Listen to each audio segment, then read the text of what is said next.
this conversation. Gautam, your assessment of what has transpired over the last 24 hours. Pakistan, of course, thumping their chest. A lot of jingoism at display in the parliament as well. In fact, one of the lawmakers going on to the extent of saying that Asif Munir is going to be, in fact, laying that first brick of the Babri Masjid as well. Well, it's fantasy time for Pakistan. They've always believed their own propaganda. And this is entirely, a manifestation of that. They say absolutely bizarre things all the time. They call press conferences and say things. The point is they don't know which side we're coming from, or are we coming from all sides? What do we want to strike? They don't know anything.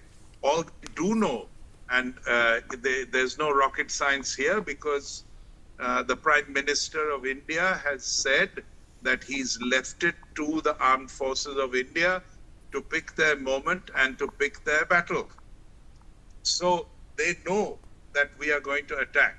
They don't know how many times. They don't know for how many months. They don't know anything. And as you pointed out, there is little or no support. There is a little bit of, if you like, encouragement from China. They may have given a few missiles, which it is hard to tell whether they know how to use.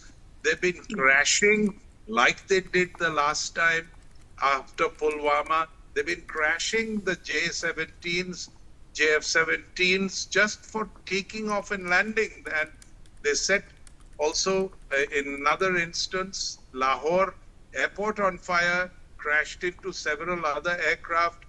They are incompetent. The army, it is said, has been doing nothing but training terrorists. They themselves have forgotten how to fight.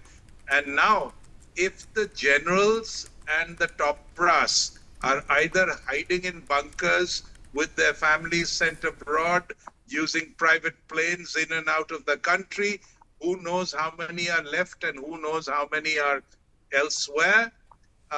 Why should the majors and colonels kill themselves? There is already, as was just pointed out, and it's been in the media, many resignations.